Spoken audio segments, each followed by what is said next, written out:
15वीं शताब्दी में शहंशाह अकबर के ध्वज तले मुगल साम्राज्य अपनी जड़ें पूरी भारत में फैला रहा था।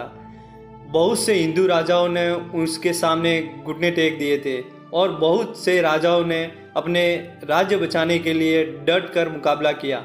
राजपूताना से होते हुए अकबर की नज़र मध्य भारत तक जा पहुंची, लेकिन मध्य भारत को जीतना मुगलों के लिए बिल्कुल भी आसान नहीं रहा, और ख़ास करके गोंडवाना इसलिए नहीं कि कोई बहुत बड़ा राजा या राज्य मुगल सल्तनत का सामना कर रहा था, बल्कि इसलिए क्योंकि एक हिंदू रानी अपने पूरे स्वाभिमान के साथ अपने राज्य को बचाने के लिए अडिग थी। वह हिंदू रानी जिसकी समाधि पर आज भी गौंड जाति के लोग श्रद्धांजलि अर्पित करते हैं और जिसके नाम पर मध्य प्रदेश के एक विश्वविद्यालय का नाम भी रानी दुर्गावती विश्वविद्यालय है। रानी दुर्गावती का जन्म 5 अक्टूबर 1524 को उत्तर प्रदेश के बांदा जिले में कालिंजर के राजा कीर्ति सिंह चंदेल के यहाँ हुआ था। वे अपने पिता की इकलौती संतान थी। दुर्गा अष्टमी के दिन जन्म होने के कारण उनका नाम दुर्गावती रखा गया।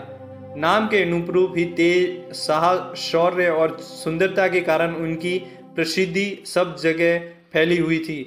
दुर्गावती चंदेल वंश की थी और कहा जाता है कि उनके वंशजों ने ही खजुराहो मंदिरों का निर्माण करवाया था और महमूद गजनी के आगमन को भारत में रोका था। लेकिन 16वीं शताब्दी आते आते चंदेल वंश की ताकत बिखरने लगी थी। दुर्गावती बचपन से ही अस्त्र शस्त्र विद्या में रुचि रखती थी। उन्होंने अपने पिता के यहाँ घुड़सवारी, तीरंदाजी, तलवारबाजी जैसे युद्ध कलाओं में महारत हासिल की। वह बंदूक और तीर से निशाना लगाने में बहुत उम्दा थी और लगातार शिकार पर भी जाया करती थी। 1542 में 18 साल की उम्र में दुर्गावती की शादी गौड़ वंश राजवंश के राजा संग्राम शाह के सबसे बड़े बेटे दलपत शाह के साथ हुई। मध्य प्रदेश के गोंडवाना क्षेत्र में रहने वाले गौड़ वंशज 4 राज्यों पर राज्य करते थे: गढ़मंडला, देवगढ़, चंदा और खेरला। दुर्गावती के पति दलपत शाह का अधिकार गढ़मंडला पर था। दुर्गावती का दलपत शाह के साथ विवाह बेशक एक राजनीतिक विकल्प था, क्योंकि यह शायद पहली बार था जब एक राजपूत राजकुमारी की शादी गौड़ वंश में हुई थी। गौड़ लोगों की मदद से चंदेल वंश उस समय शेर शाह सूरी से अपने राज्य की रक्षा करने में सक्षम रहा। 1545 में रानी दुर्गावती ने एक बेटे को जन्म दिया जिसका नाम वीर नारायण रखा गया, लेकिन 1550 में दलपत शाह का निधन हो गया। दलपत शाह की मृत्यु पर दुर्गावती का बेटा सिर्फ 5 साल का था। ऐसे में सवाल था कि राज्य का क्या होगा, लेकिन यही वह समय था जब दुर्गावती ने न केवल एक रानी बल्कि एक बेहतरीन शासक के रूप में उभरी। उन्होंने अपने बेटे को सिंहासन पर बिठाया और खुद गोंडवाना की बागडोर अपने हाथ में ले ली। उन्होंने अपने शासन के दौरान अनेक मठ, कुएं, बावड़ी और धर्मशालाएं बनवाई। वर्तमान जबलपुर उनके राज्य का केंद्र था। उन्होंने अपनी दासी के नाम पर चेरीताल, अपने नाम पर रानीताल और अपने विश्वस्त दीवान आधार सिंह के नाम पर आधारताल बनवाया।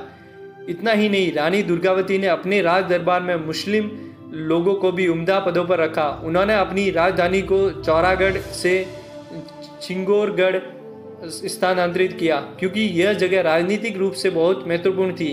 उन्होंने अपने पूर्वजों के जैसे ही राज्य की सीमाओं को भी बढ़ाया। 1556 में मालवा के सुल्तान बाज बहादुर ने गोंडवाना पर हमला बोल दिया, लेकिन रानी दुर्गावती के साहस के सामने वह बुरी तरह पराजित हो गया। पर यह शांति कुछ ही समय की थी। दरअसल 1562 में अकबर ने मालवा को मुगल साम्राज्य में मिला दिया। इसके अलावा रेवा पर आसफ खान का राज हो गया। अब मालवा और रेवा दोनों की ही सीमाएं गोंडवाना को छूती थी, तो ऐसे में अनुमानित था कि मुगल साम्राज्य गोंडवाना को भी अपने में विलय करने की कोशिश करेगा। 1566 में आसफ खान ने गोंडवाना पर हमला बोल दिया। इस युद्ध में रानी दुर्गावती ने खुद सेना का मोर्चा संभाला। हालांकि उनकी सेना छोटी थी, लेकिन दुर्गावती की युद्ध शैली ने मुगलों को भी चौंका दिया। उन्होंने अपनी सेना की कुछ टुकड़ियों को जंगलों में छिपा दिया और बाकी को अपने साथ लेकर चल पड़ी। जब आसफ खान ने हमला किया तो उसे लगा रानी की सेना हार गई। तब ही छिपी हुई सेना ने तीर बरसाना शुरू कर दिया और उसे पीछे हटना पड़ा। कहा जाता है इस युद्ध के बाद भी 3 बार रानी दुर्गावती और उनके बेटे वीर नारायण ने मुगल सेना का सामना किया और उन्हें हराया।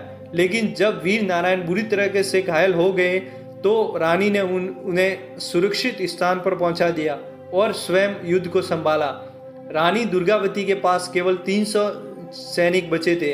रानी को भी सीने और आंख में तीर लगी, जिसके बाद उनके सैनिकों ने उन्हें युद्ध छोड़कर जाने के लिए कहा, लेकिन इस योद्धा रानी ने ऐसा करने से मना कर दिया। वह अपनी आखिरी सांस तक मुगलों से लड़ती रही।